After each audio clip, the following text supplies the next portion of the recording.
خب سلام و عرض ادب خدمت همه همراهان عزیز کانال بولد ایران. امروز قرار است درباره یکی از مهمترین مراحل نازکاری ساختمان صحبت کنیم، یعنی اجرای آجرنامه. هم مراحل اجرا را بررسی می کنیم، هم هزینه ها را جز به جز توضیح می دهم و در پایان یک جنبندی کامل از هزینه های هر متر مربع آجرنامه با مساله، دستمزد و داربست و تمامی وسایل کاری که میخوایم تو این کار استفاده کنیم به صورت خیلی ساده و روان براتون توضیح بدم. خب اول از همه عرض کنم خدمت تو که اینجا جزء استان اصفهان است و هزینه‌ای که الان حساب میشه جز استانهای اصفهان است. بعضی از مساله ها فاصله زیادتری دارن تا این که مثلا به محل کار برسن، این قیمت های خورده متفاوت میشه. ولی الان اجرای آجرنامه شامل چند بخش اصلی است.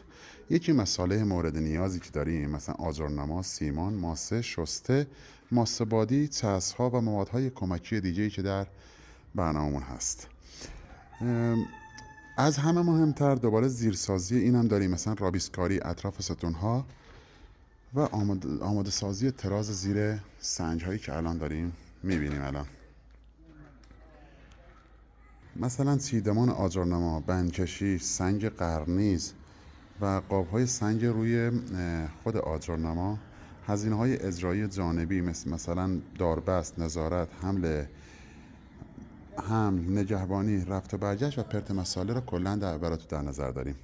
قیمت مساله و هزینه قیمت آجر، خود آجر الان هر دونه آجر مایی که الان اینجا داریم دونه 28,000 تومان است. حالا کار ندارم نمیشه تبلیغ کرد برای چه مارکی، ولی مثلا اینی که الان من عرض کردم خدمت تو 28,000 تومان به هر عدد آجر، اینا ابعادشون هست 31 در 7، 31 سانت طولشونه و 7 سانت هم ارتفاعش، که حدوداً در هر یک متر مربع 40 عدد آجر استفاده میشه. یعنی اگه شما حساب کنید 40 عدد آجر میشه یک متر مربع.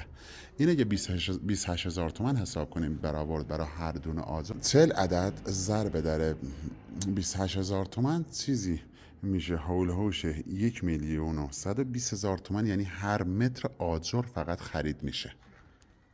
خب مساله سیمانی، ماسه، مثلا سیمان الان تو این منطقه تقریبا دونه 230,000 تومان در میاد. ماسه شسته که الان میبینید این حدود 400,000 تومان تا پای کار. و چون سازه ما در 2 طبقه هست، به مقدار تقریبا 3 تن ماسه بادی نیاز داریم، هم برای بندکشی و هم برای ملات، که این 3 تن حدوداً علا بستگی به مسیرهای ماشینا داره. چون الان مسیر ما اینجا نزدیکه تقریبا در میاد 3 تومن. یه 3 تنی که برامون ماسه بیاره، مثلا اون ماسه بادی آورده برامون 3 تومن، ولی در جاهای دیگه که بخواد بیاره شاید تا 4 تومن یا 5 تومن تفاوت داشته باشه. خب قیمت مثلا الان داربست هم داریم. داربست اینجا فعلا برای من بسته مثلا متری 160,000 تومان و اجرای آجرنامه چون که به صورت ساده است متری 800,000 تومان. و همین کارو که الان میخوایم بندکشی کنیم متری 140,000 تومان بندکشیش میشه. هزینه های جانبی مثلا چسب 1-2 میخوان استفاده کنن برای سنگ ها، برای آجرهای هره یا عمودی، هزینه های رفت و برگشت، پرت مساله، سرپرست کارگاه و اینا هم میشن تقریبا هر متر مربع 150,000 تومان. آجرنامه‌های تردار یا دایره‌ای بخوایم استفاده کنیم، مثلا این ستونا اگه بخوایم ما رابیسکاریشو کنیم و خود ستون به صورت دایری بخوایم آجر استفاده کنیم بریم بالا، که سعی میکنیم آجرش هم عمودی باشه، این حدوداً در میاد متر 1,400,000 تومان. و اجرای سنگ قرنیز هم داریم. حالا الان این قسمت پایین اجرا نشده، روی این بلوکه اجرا نشده، ولی اون قسمت بالا رو اگه مشاهده کنید ما اون روی اون باید قرنیز استفاده کنیم که تقریبا 2 سانت لبه بده بیرون که برای آب چکونش.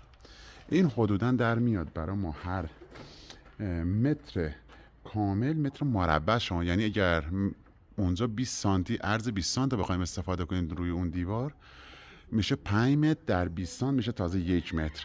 این میشه هر متری هم دستمزد، هم خود سنگ و هم مساله شن سیمان، این میشه متر 1,50,000 تومان. حالا جمع‌بندی میکنیم. نگاه کن جمع‌بندی نهایی بخوایم انجام بدیم، هزینه های آجرنامه خود آجرنما یعنی خریدش 1,120,000 تومان، دستمزد اجرا 800,000 تومان میشه، داربست میشه 160,000 تومان، بندکشی که بین این آجرها میخوایم استفاده کنیم میشه تقریبا متری 140,000 تومان. هزینه های جانبی هم در نظر گرفتیم، هر متر مربع 150,000 تومان. مساله سیمانی هم که در نظر گرفتیم برای آجرامون کلا بخوایم استفاده کنیم، این هم شد تقریبا هر متر مربع 100,000 تومان. جنبندی کلی که اگر در نظر بخوایم بگیریم با این برنامه، با طبق برنامه‌های امروز ما که بخوایم استفاده کنیم، مثلا هر متر مربع آجر ما تا امروز که الان تاریخ اشتباه نکنم 5 آذر 1404، یعنی طبق قیمت روزی که الان ما در نظر گرفتیم شده هر متر مربع 2,470,000 تومان هزینه آجرنما میشه. حالا یه هزینه های دیگه ای داریم که اونا رو نمیشه بگیم فقط شامل میشه بر آجرنما، مثلا اجرای این نفشی قطی زیر چیز که هم برای سفیدکار هم برای ساختمون استفاده میشه، که نمیشه بگیم جزئی از ساز است.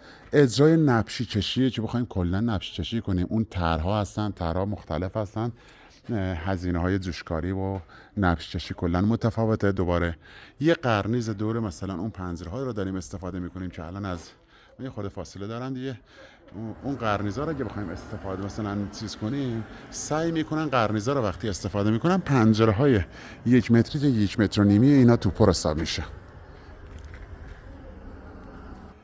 باز هم عرض میکنم خدمتتون، برای پروژه هاتون اگه نیاز به قیمت دقیق تر و بروزتری دارید، میتونید کلمه آجرنما رو برام ارسال کنید و منطقه و قسمتی که دارین طرح میخواین اجرا کنید، آجرنمایی میخواید اجرا کنید، میتونید با ما در میون بذارید و قیمت دقیقش رو به شما بگیم. مرسی از اینکه این ویدیو رو تماشا کردید. اگه مفید بود لایک کنید، کامنت بذارید و عضو کانال بلدیران بشید تا ویدیوهای بعدی ما رو از دست ندید. انشالله که هر جا هستین موفق و پیروز و سربلند باشید.